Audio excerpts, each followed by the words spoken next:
बच्चों, नमो नमः। कक्षा 10वीं संस्कृत का 7वां पाठ चल रहा था कल, जिसमें कि सौहार्द के विषय में आपसी मेल जो सौहार्द प्रकृतेः शोभा पाठ का नाम था, जिसके बारे में पढ़ने पढ़ा था और उसके 3 पेज अपन ने पढ़ लिए थे। आगे देखते हैं कि क्या आगे तीसरे 3 पेज के आगे भी देखते हैं और उसको समझते हैं। अपन ने पढ़ा था, अगर ध्यान हो बेटा, पेज नंबर 58 पर, है ना। अब 59 से शुरू करेंगे। तो थोड़ा पिछला से ले लेते हैं कि मोर जो था वो क्या कह रहा था कि को ना जानाति तव ध्यान अवस्थानम, तुम्हारी ध्यान की अवस्था को कौन नहीं जानता, है ना। मोर ने कहा था ना।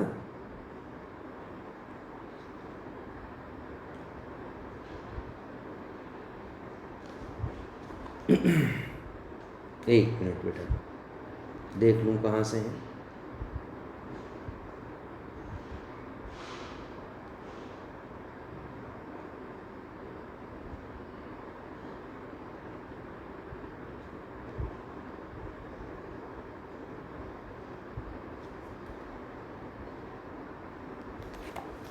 यदि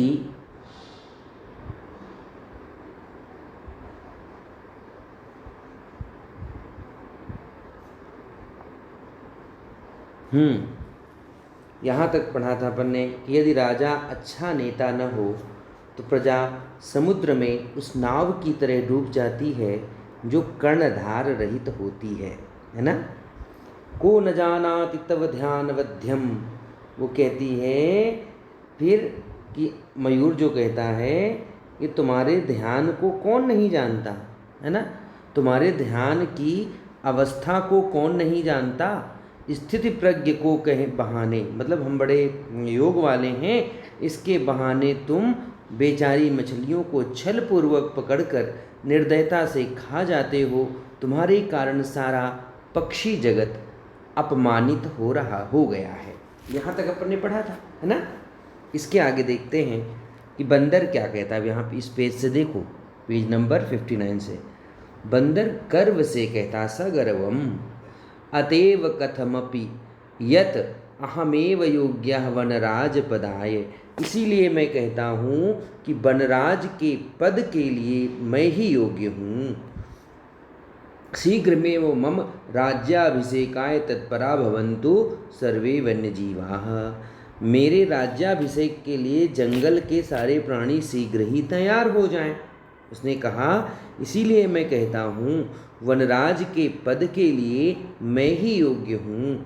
मेरे राज्याभिषेक के लिए जंगल के सारे प्राणी शीघ्र ही तैयार हो जाएं। फिर मयूर कहता है, मोर, अरे वानर, हे बंदर, तुष्णीम भव, चुप हो जा। मोर कहता है, अरे बंदर चुप हो जा। कथम तुम योग्या वनराज पदाय, तुम वनराज के पद के लिए कैसे योग्य हो। पश्यतु पश्यतु मम शिरसि राज मुकुटमिव शिखाम स्थापयता विधात्रा एवं पक्षिराजः कृतः। देखो देखो, विधाता ने मेरे सिर पर राज मुकुट की तरह कलगी को स्थापित करके मुझे ही पक्षीराज बना दिया है। क्या कह रहे हैं, देखो देखो, मेरे सिर पर राज मुकुट की तरह शिखा मैंने कलगी को स्थापित करके विधाता मन ईश्वर ने मुझे पक्षीराज बना दिया है। अतः वने निवसंतम माम वनराजे रूपम दृष्टुम सज्जा भवन्तु मधुना। इसलिए वन में रहते हुए मुझको वनराज के रूप में देखने के लिए अब आप तैयार हो जाएं। क्योंकि कहते हैं, यतः कथम को अप्यंतु विधातु निर्णय अन्यथा कर्तुम क्षमा, क्योंकि कोई और ब्रह्मा के निर्णय को अन्यथा स्वीकार कैसे कर सकता है। अब कौवा कहता है, सव्यंगम, व्यंग पूर्वक कमेंट्स करके कहता है, अरे अहिभुक, अहिभुक माने अरे सांप को खाने वाले, अहि माने सांप को, भुक माने खाने वाले। अरे सांप को खाने वाले, नृत्य तिरिक्तम का तव विशेषता, नृत्य को छोड़कर तुम्हारी क्या विशेषता है। यह त्वाम वनराज पदे योग्यम मन्यामे, कि मैं तुम्हें वनराज के पद के योग्य समझें। तुम सांप को खाते हो और केवल नाचते हो, नाच के अलावा तुम्हारी कौन सी योग्यता है जो तुमको वनराज मान लें। एतस्मिन्नेव काले व्याघ्रचित्रौ अपि नदी जलम पातुमा गतौ एवं विवादम शुनतः वदतः च, है ना। फिर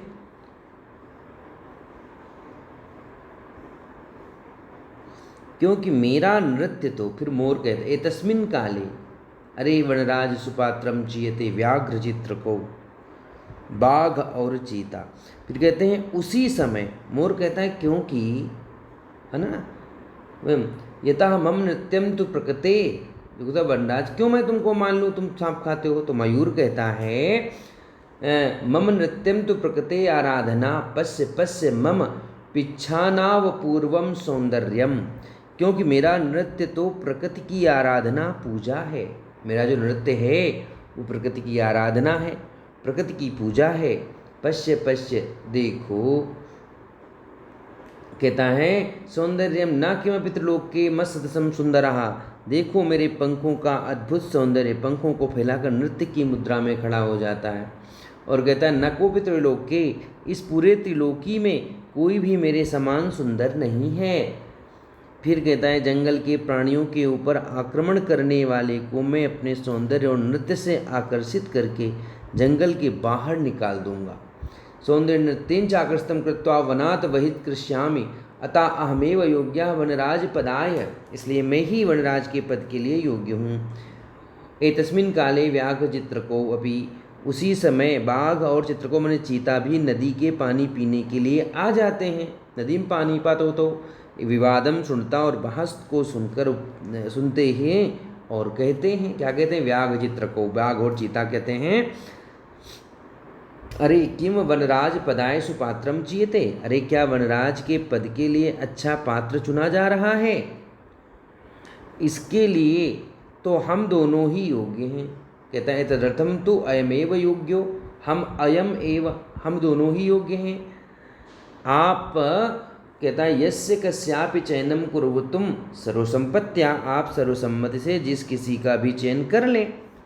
सिंह कहता है तुष्णीम भव, चुप रहो, अरे चुप रहो, तुम दोनों योमपि मत्सदसो भक्षको न तो रक्षको, तुम दोनों भी मेरे समान भक्षक हो, रक्षक नहीं।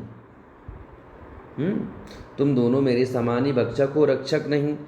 जंगल एते वन्यजीवा भक्षकम रक्षक पदयोग्यतम मन्यते, जंगल के ये जीव भक्षक को रक्षक के पद से योग्य नहीं मानते, इसलिए विचार विमर्श चल रहा है। कहते हैं ना अस्य विचार विमर्शम प्रचलता, इसीलिए विचार विमर्श चल रहा है भाई। फिर बकाह, बगुला कहता है सर्वथा सम्यक युक्तम सिंह महोदयेन, सिंह महोदय ने बिल्कुल ठीक कहा है। वस्तुतः एव सिंहेन बहुकाल पर्यंतं शासनं कृतं, परमधुना तो कोपि पक्षी एव राजेति निश्चेप्यम, वास्तव में सिंह ने तो बहुत समय तक शासन कर लिया, किंतु अब कोई पक्षी ही राजा बनाना चाहिए, इसमें तो संदेह की कोई स्थान ही नहीं है, है ना। कहता निश्चितम अत्र तो संशयशीलम अवकाशाना, से इसमें कोई संदेह की बात नहीं है। सर्वे पक्षिणः उच्चैः, फिर क्या कहते हैं, सभी पक्षी जो रहते हैं जोर से कहते हैं हाँ हाँ कोई पक्षी ही वनराज बनेगा। आम आम कश्चित खगाः एव वनराजा भविष्यति, हाँ हाँ कोई पक्षी ही वनराज बनेगा। फिर क्या कहते हैं, परम किंचिदपि खगाः आत्मानं विना नान्यपि किमपि अस्मै पदाय योगिगम चिंतेत तर्हि कथम निर्णयं भवेत्, किंतु कोई भी पक्षी अपने को छोड़कर किसी और को इस पद देने के योग्य नहीं सोचता, तो निर्णय कैसे हो। तब गहरी नींद में निश्चिंत होकर सोए हुए, देखो लिखा है तर्हि कथम भवेत् तै सर्वे गहन निद्राम निश्चितम स्वपंतम, गहरी निद्रा में सो उठकर उलूकम वीक्ष्य, उल्लू ने उल्लू ही हमारा राजा बनेगा। यदेशाह, वे आपस में एक दूसरे से कहते हैं, आपत श्लाघा विहीना, आपस में एक दूसरे को आदेश देने के राज्याभिषेक से संबंधित वस्तुएं लाई जाएं। फिर क्या हुआ? सर्वे पक्षिणा सज्जायै गन्तुमिच्छन्ति, सभी पक्षी तैयारी के लिए जाना चाहते हैं। तभी अचानक सहसा एव, अचानक कौवा कहता है अट्टहासपूर्ण सुरेन, जोर से हंसते हुए कहता है, सर्वथा अयुक्तमेतत् यन मयूर हंस कोकिल चक्रवाक शुक सारसादिषु पक्ष प्रधानेषु विद्यमानेषु दिवान्धास्य करालवक्त्रस्याभिषेकार्थं सर्वे सज्जना सज्जाः। ये पूरी तरह अनुचित है कि मोर, हंस, कोयल, चकवा, तोता, सारस आदि प्रधान पक्षियों को विद्यमान होते हुए भी दिन में अंधे, कहते ना, प्रधान दिनेषु विद्यमान दिवान्धस्य, दिवांश में दिन में अंधे, भयंकर मुख वाले, कराल वक्त्रम, भयंकर मुख वाले इस उल्लू को अभिषेक की तैयारी के तैयार कर रहे हैं। पूरे दिन तक सोता हुआ यह हमारी रक्षा कैसे करेगा? कहते हैं यावत निद्रम्यान मितम कथाम रक्षिष्यति, ये हमारी रक्षा कैसे करेगा? तो आगे कहते हैं स्वभाव रौद्र मत्युग्रम क्रूर प्रियवादिनम उलूकम नृपतिम कृत्वा का न सिद्धिर्भवती। इसका अर्थ होता है रौद्र स्वरूप वाले, अत्यंत उग्र, अत्याचारी तथा अप्रिय बोलने वाले उल्लू को राजा बनाकर हमारा क्या कल्याण होगा, है ना? स्वभाव से उग्र, क्रूर, प्रिय बोलने वाले उल्लू को राजा बनाकर हमारा कोई कार्य सिद्ध नहीं होगा। अतः प्रवशति प्रकृति माता, फिर क्या होता है? फिर प्रकृति माता का प्रवेश हो जाता है। प्रकृति की माता प्रवेश करती हैं और क्या प्रेम पूर्वक कहती हैं, सस्नेहम, प्रेम पूर्वक कहती हैं, भो भो प्राणिनः यूयम सर्वे एव मम संतयः, अरे अरे प्राणियों तुम सब मेरी संतानें हो। प्रकृति माता आ जाती हैं वहाँ पर, सभी लड़ रहे थे, झगड़ रहे थे, तो उस समय प्रकृति माता वहाँ आती हैं और कहती हैं कि तुम सब मेरी संतानें हो। कथम मिथा कलहम कुरुथ, व्यर्थ में क्यों कलह कर रहे हो, व्यर्थ में क्यों झगड़ा कर रहे हो? वास्तव में जंगल के सभी प्राणी एक दूसरे से आश्रित हैं। वस्तुतः सर्वे वन्य जीवा अन्योन्याश्रितः, एक दूसरे पर आश्रित हैं। सदैव स्मरते, ये सब हमेशा याद रखो, ये बात समय हमेशा याद रखो कि हम सभी एक दूसरे पर आश्रित हैं, हम सभी एक दूसरे पर डिपेंड हैं। ददाति प्रतिगृह्णति गुह्यमाख्याति प्रक्षति भुंक्ते भोजयते चैव षट्विधम प्रीतिलक्षणम। क्या कहते हैं? देना, ददात माने देना, प्रतिगृह्णाति ग्रहण करना, लेना, रहस्य को बताना, गुह्यम ख्याति प्रक्षति पूछना, फिर कहते हैं भुंक्ते भोजन करना। देखो ददाति देना, प्रतिगृह्णाति इसे ग्रहण कर लेना, गुह्यम ख्याति गुप्त बात को बताना, प्रक्षति पूछना, फिर भोजयति भुंक्ते भोजन करना, तथा अच्छे कार्य में लगना, ये 6 प्रेम के लक्षण हैं।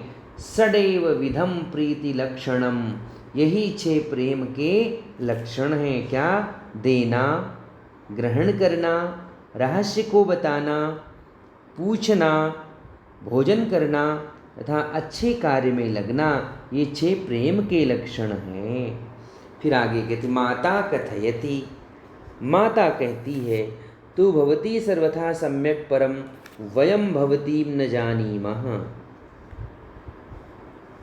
माता कहती है, सभी प्राणी सामूहिक स्वर में कहते हैं। अब क्या होता है? सभी प्राणी सामूहिक स्वर में कहते हैं माता, हे माता आप हर प्रकार से ठीक कह रही हैं, किंतु हम आपको नहीं जानते, आपका परिचय क्या है? वो सब कहते हैं ना, सर्वे प्राणिना माता कथित तो भवती सर्वथा सम्यक। हे माता आप सर्वथा हर प्रकार से उचित कह रही हैं, हर प्रकार से ठीक कह रही हैं, सही कह रही हैं। परम वयम भवती न जानीमः, लेकिन हम आपको नहीं जानते। भवत्या परिचयः कहा, आपका परिचय क्या है? अब प्रकृति माता कहती हैं, क्या कहती हैं? अहम प्रकृति युष्माकम सर्वेषां जननी, मैं प्रकृति तुम सबकी माता हूँ। नेचर को प्रकृति कहते हैं। तो प्रकृति माता कहती हैं कि मैं प्रकृति हूँ और आप सबकी माता हूँ। फिर आगे क्या कहती हैं, यूयम सर्वे एव मे प्रियः, तुम सभी मुझे प्रिय हो, तुम सभी मुझे प्रिय हो। फिर आगे सर्वेषामेव मत्कृते महत्त्वं विद्यते, तुम सब मुझे प्रिय हो और मेरे लिए सभी का समय के अनुसार महत्व है।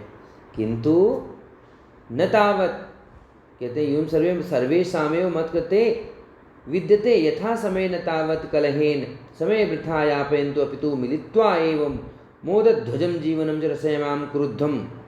क्या कहते हैं, किंतु समय को व्यर्थ झगड़े में मत बिताओ। कह रहे हैं सर्वेषां मत्कृते महत्त्वं विद्यते यथा समयम न तावत कलहेन, जो यथा समय जो समय है उसको तुम कलह में झगड़े में मत बिताओ, बल्कि मिलकर आनंद मनाओ। क्या कह रहे हैं, यथा बिंदु मिलित्वा एव मोदध्वम, मोदय करो, आनंद करो, जीवनम जो रसमयम क्रुद्धम, और अपने जीवन को आनंदमय बनाओ, जैसा कि कहा गया है, जैसा कहा गया है। क्या कहा गया है, प्रजा सुखे सुखम राज्ञः प्रजानां च हिते हितम नात्म प्रियम हितम राज्ञः प्रजानां तु प्रियम हितम।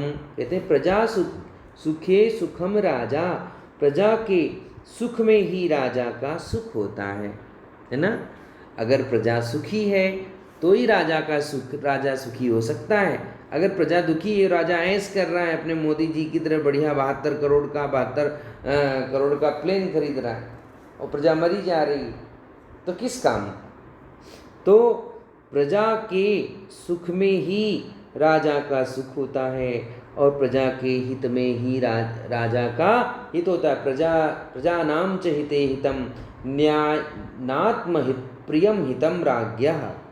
क्या कहते हैं, राजा का अपना प्रिय हित नहीं होता, अपना कोई प्रिय हित नहीं होता, अपितु प्रजा का प्रिय ही हित होता है। मतलब राजा कहते हैं नात्म प्रियम हितम राज्ञा, राजा का अपना कोई प्रिय हित नहीं होता, प्रजा नाम तो प्रियम हितम, प्रजा का हित ही उसका प्रिय होता है। मतलब प्रजा का जिस चीज़ से हित हो, प्रजा का जिस चीज़ से लाभ हो, वही प्रिय है।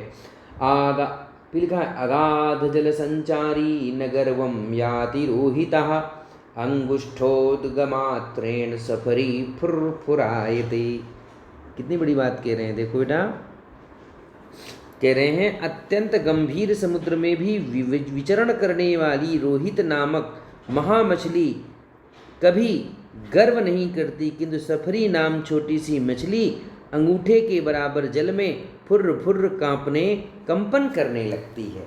देखो कितनी बड़ी बात कह रहे हैं, अगाध जल संचारी न गर्व योति रोहिता, रोहित जिसको व्हेल मछली कहते हो, उसको संस्कृत में रोहित मछली कहते हैं, कि रोहित जो मछली है वो अगाध जल में, भयंकर गहरे जल में गर्व का अनुभव नहीं करती, लेकिन अंगुष्ठत मात्रेण सफरी, सफरी नाम की एक मछली होती है जो अंगूठे की बराबर होती है, वो थोड़े से भी पानी में फुर्र फुर्र करती रहती है, फड़फड़ाती रहती है ना। अतः भवन्तः सर्वेपि सफरीवत एकैकस्य गुणस्य चर्चा विहाय, कह रहे हैं इसलिए आप सभी सफरी की तरह एक एक के गुणों की चर्चा को छोड़कर, ये नहीं कि वो ऐसा है, वो ऐसा है, वो ऐसा है, ये सब छोड़ करके परस्पर मिलकर प्रकृति के सौंदर्य तथा वन की रक्षा के लिए प्रयत्न कीजिए।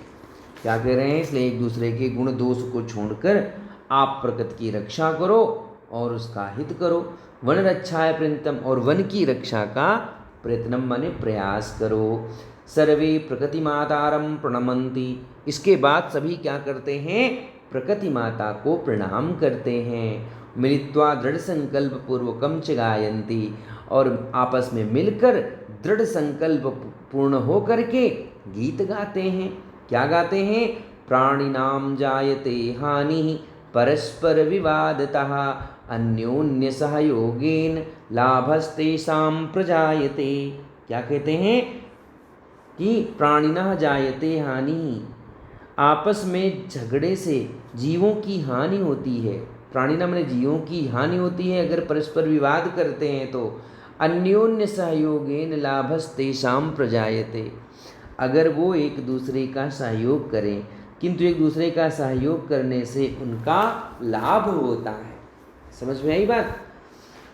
कि अगर हम एक दूसरे से झगड़ते रहेंगे, विवाद करते रहेंगे, तो हमारा हानि होगी, हमारा कोई लाभ नहीं होगा। और अगर हम एक दूसरे के सहयोग से आगे बढ़ेंगे तो प्रजा की उन्नति होगी, है ना। तो बेटा ये पाठ अपना पूरा हो गया, है ना। ये संपन्न हो गया है। अब इसके प्रश्नोत्तर अगले नेक्स्ट जब भी अपनी क्लास होगी उसमें डाल देंगे, है ना। और तब तक इसकी तैयारी करिए। 7वां पार्ट, फिर 8वां पार्ट हो जाएगा। इसके बाद 6th मंथली कोर्स संपूर्ण हो जाएगा। फिर हम जो भी ग्रामर आनी होगी वो ग्रामर समझा देंगे, है ना। तो नेक्स्ट बार इसके क्वेश्चन आंसर की PDF अगला वो समझाते हुए हम आपको सब भेज देंगे। ये पार्ट पूर्ण हो चुका है। आप लोग मेहनत से इस पार्ट को थोड़ा पढ़ लीजिए 1-2 बार। इससे क्वेश्चन असल में क्या है बेटा, जब क्वेश्चन आंसर पार्ट पढ़ लेते हैं, जो क्वेश्चन आंसर हैं उसके उत्तर हैं, उनको अपन को याद करने में आसानी हो जाती है जब समझ लेते हैं। तो ये मेरे हिसाब से पाठ आपको समझ आया होगा। एक बार और सुन लेना, 2-3 बार सुनोगे तो फिर अपने आप अपने को आ जाएगा। थोड़ी रुकावट आई है बीच बीच में, नेट काम नहीं कर रहा था बेटा, इसलिए बहुत बहुत क्षमाशील हूँ, सॉरी बोलता हूँ बेटा। और इसके बाद आप इसको थोड़ा ध्यान से सुन लेना। कोई तकलीफ़ आई होगी तो हम स्कूल खुल गया है, आप लोग स्कूल भी आइए और स्कूल में भी पढ़िए। स्कूल में जो भी समस्याएं हैं वो लेकर आइए। पर स्कूल में भी इसका रिवीजन करेंगे, पढ़ेंगे, ग्रामर देखेंगे और परीक्षा संबंधी भी चर्चा करेंगे कि क्या करना है परीक्षा में, कैसे लिखना है, कैसे अपने को प्रस्तुति देनी है ना, ताकि कोई दिक्कत नहीं जाए। ठीक है बेटा, अपना बहुत बहुत ख्याल रखो। धन्यवाद।